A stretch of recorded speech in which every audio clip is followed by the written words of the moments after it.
What's up, guys? Welcome back to another video. In today's video, we're going to be ranking every John Cena match from 2025 from worst to best. There are 18 matches to go through, so if you guys like this video, go ahead and hit the like button, subscribe if you're new, and comment down below who, or mainly who, is your favorite, or sorry, yeah, you know what is your favorite John Cena match of 2025? Let's just hop into it, shall we? Starting up at number 18, we have the WrestlePalooza match between Brock Lesnar and John Cena. This was a terrible match. Just terrible. Brock Lesnar came out and ruined the retirement tour, basically, is what happened. All I can say, Cena got squashed. And not only did he get squashed, he got squashed in front of the Make-A-Wish kids. Are we serious? Nothing else to explain here, other than a pure travesty. At number 17, we have Cody Rhodes versus John Cena at WrestleMania 41. Alright. The in-ring work was terrible. Okay. John Cena was trying to do a heel, slow-paced match. It did not work. Travis Scott came down to the ring. It took him 7 minutes to come down to the ring. And just to basically help John Cena win the match, which I don't think Cena needed help. There is a plus side on this match where John Cena did win his 17th world title, but that's about it.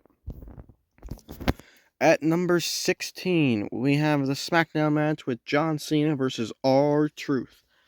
This was a really short match. It was basically a squash match, but this would end up giving us the John Cena pipe bomb after the match, so it's forgivable.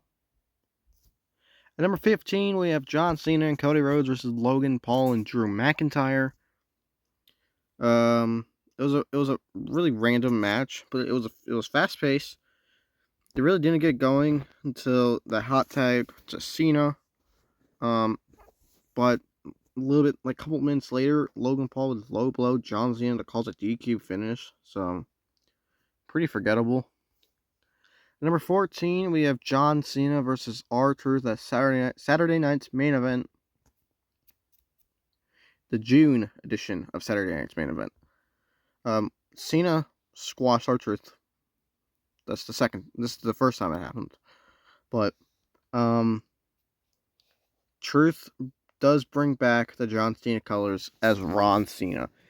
Truth reminds the fans that John Cena took a lot away from us. What we were missing out from the retirement tour is the real John Cena that we all knew was taken away. But R-Truth reminded us what we missed, but John Cena would squash him.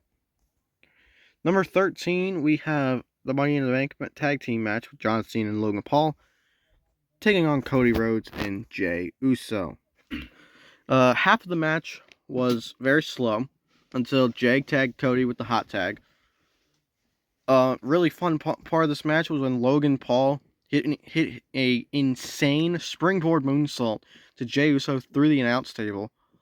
And then at the end, it gave us, the fans, what we asked for with the return of R-Truth.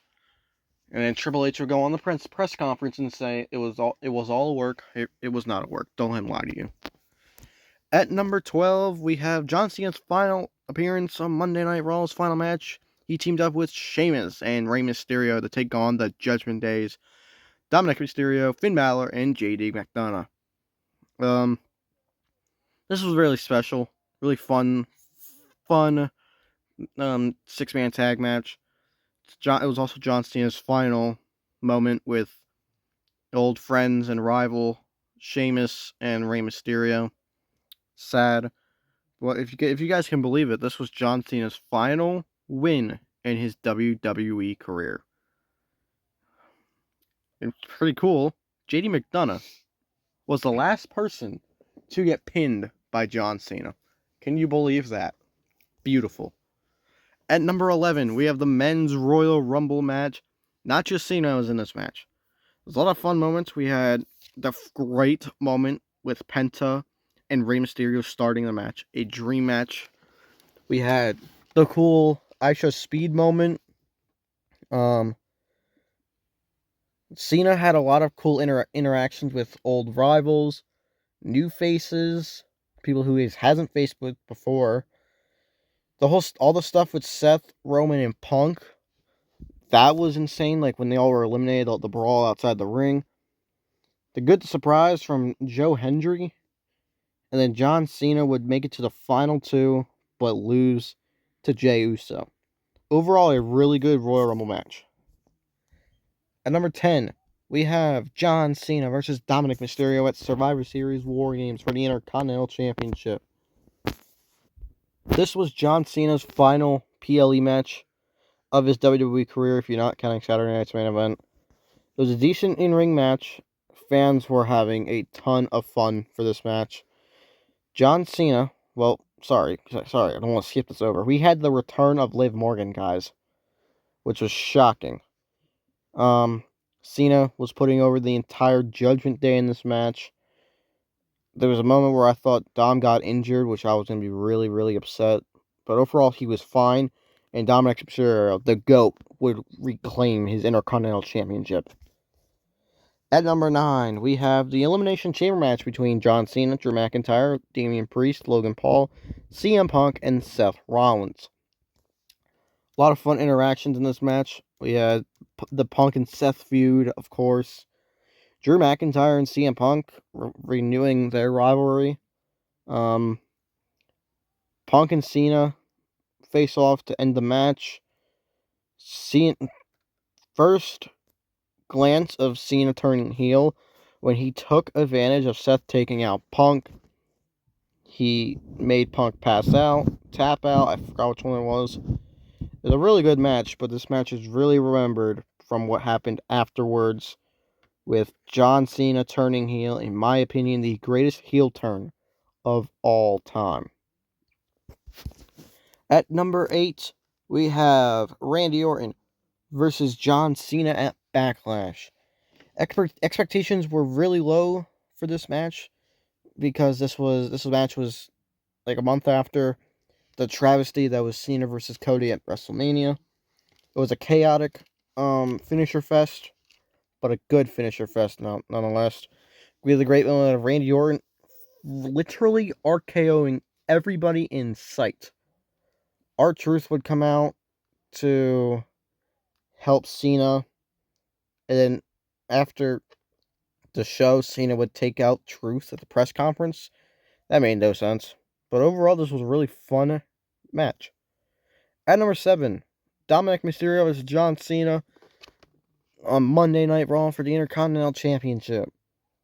This was really a surprise match. Solid in ring.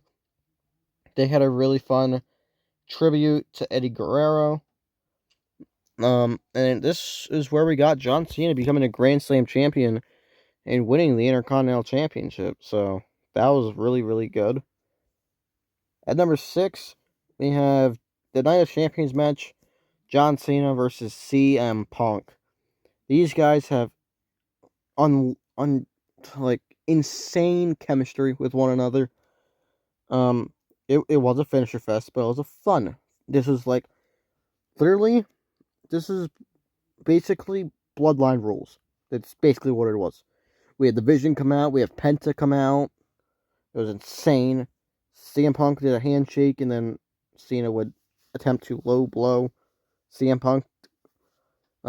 Seth Rollins attempted to cash in the Money in the Bank contract.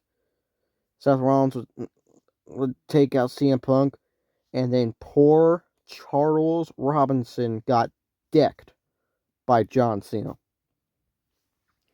Poor Charles Robinson, guys. He did nothing wrong. But John Cena would throw Seth Rollins out of the ring, and basically another version of the heist of the century when he would steal the win over CM Punk. It was overall a really fun match. We have reached the top 5. At number 5, we have Sami Zayn versus John Cena. Some may say the best in-ring match of the retirement tour. I wouldn't doubt it. There was callback to Sami revisiting the U.S. Open Challenge This would end up being John Cena's last match on SmackDown. There's a lot of tributes in this match to John Cena's old rivals.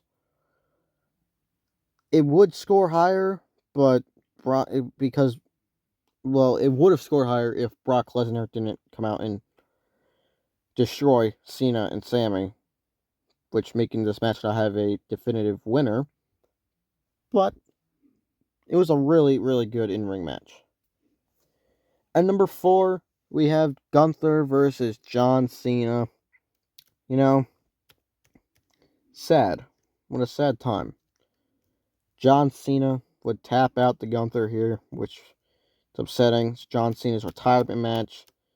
A lot of emotions. Mainly angry for the ending. Like Gunther looked like an absolute monster in this match. Going into this match, nobody cared about John Cena versus Gunther. But in this match, John Cena made people care about this match. It wasn't a bad match at all. We did see our final moments of Super Cena. But even though the ending was really questionable, it really was a really good match.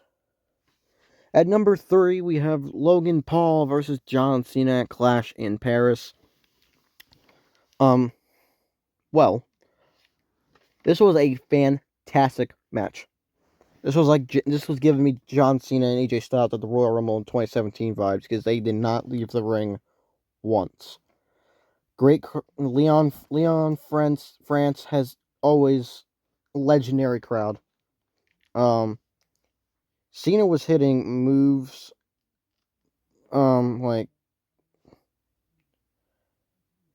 like the end of days for Baron Corbin, which I didn't see coming. Cena ended up hitting a Styles Clash, which that was really, really cool. There's tributes in this. There's a lot more, but it's so hard to list them all. Yeah, overall a fantastic match between John Cena and Logan Paul. At number 2, we have Cody Rhodes versus John Cena at SummerSlam. This match was fun and chaotic. It was a crazy finisher fest in a street fight. Oh my god, it was so fun though. It was basically Super Cena versus Super Cody. That's basically what this whole match was. This is when we saw the return of John Cena as a babyface, when he brought back the colors for his entrance. We saw the old John Cena make a comeback. The fight went everywhere throughout the arena, that was fun. Cody Rhodes would end up kicking out of God knows how many AAs. Cena would kick out of a triple crossroads. This defines Super Cody and Super Cena. And at number 1, the best match of the retirement tour absolutely goes to John Cena versus AJ Styles at Crown Jewel. This is one of my favorite matches of all time. This is this beautiful love letter to professional wrestling. Cena would give the ring announcer a special introduction for AJ Styles, that was a great introduction. This is my match of the year in 2025. AJ came out with his TNA gear, which was really cool. Cena doing moves like the Walls of Jericho, Sister Abigail for Bray Wyatt, which is really, really, really, really beautiful. AJ Styles was also hitting moves from his old rivals in TNA. He would use the Coquina Clutch for Samoa Joe, and like so many other tributes from these two in this match that I would take so long to sit here and name them all. This is one of the greatest matches of all time, in my opinion. I think this is John Cena's best match of his entire career, for being honest. But if you guys enjoyed this video, hit the like button, subscribe if you're new, comment down below what was your favorite match from the John Cena retirement tour, and I'll see you guys in the next video.